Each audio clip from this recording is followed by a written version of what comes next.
We spent a lot of time in this course trying to understand how stories impact the audience. While all good stories surprise the audience and teach it new things, the same story doesn't mean the same to different audiences. What may be captivating and incredibly meaningful to me may be just an interesting anecdote to you, and vice versa. Breakthroughs in the academic world may be life-changing for scientists, yet have little impact on the ordinary people. On the contrary, simple applications of principles that scientists may take for granted can be life-changing to the average person. Once more, let's illustrate this concept with a story, that of the wireless radio. Guglielmo Marconi is considered the father of radio. Yet he was not a physicist, nor did he discover the radio waves.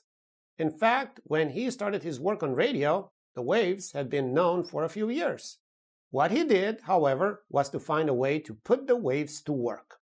Thinking about the dual nature of radio waves, both electric and magnetic, and about the fact that they can travel far, even through the air, he imagined an apparatus where, if you generate magnetism here, you can propagate it as an electric signal there.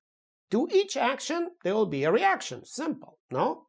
Well, not so simple, since electric signals need to be very strong to be able to travel far.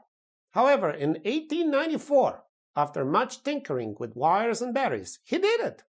First over the length of a field, then farther and farther, until it reached the other side of the Atlantic. His work changed how we communicate.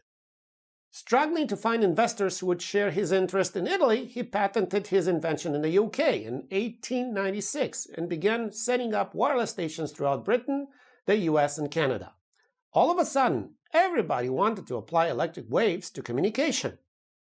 Marconi's work was first shrugged off by serious physicists as a child's toy. Today, they would call it a gimmick. They also warned Marconi that his action-at-a-distance device is of limited use for long-range communication, since radio waves travel in a straight line and wouldn't follow the Earth's curvature. Ignoring them, Marconi tested his device for transatlantic communication. Based on a hunch, and not more, he used very long waves. These bounced off the upper atmosphere, which is electrically charged, acting like a mirror. Marconi's work was not only relevant to the large public in a way that irked the scientists, but it showed them that very specific and boring work can lead to new scientific discoveries. His invention was fully vindicated as an era-defining event when the ill-fated Titanic used radio to signal SOS and many passengers were rescued. And yet Marconi was not an expert in the physics of electromagnetic signals. While he may have been a hero for users of his telegraph, the scientific principles behind his work were developed by the German physicist Heinrich Rudolf Hertz. Hertz had been the one to discover that electromagnetic interactions cause invisible waves, the very principle that Marconi's radio signals relied on.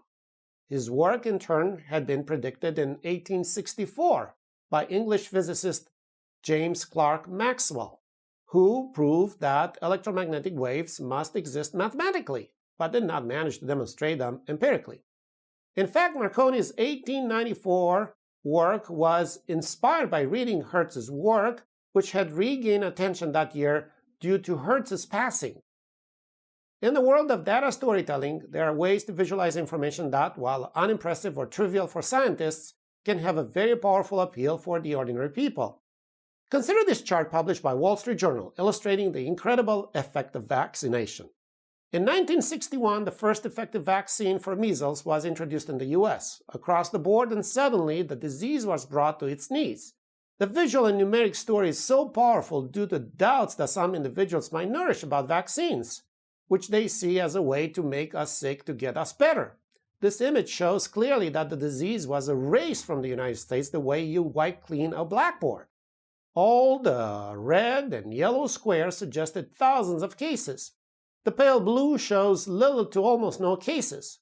The line in the middle shows the point where the vaccine became effective.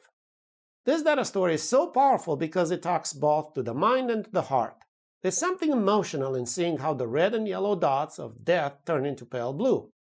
Finally, this story is truly causal, having a before and after. Many other stories could be more effective than it. even though it is a story no scientist would spend more than a few seconds on. As Marconi showed, it is a good idea to try to improve on what is already known.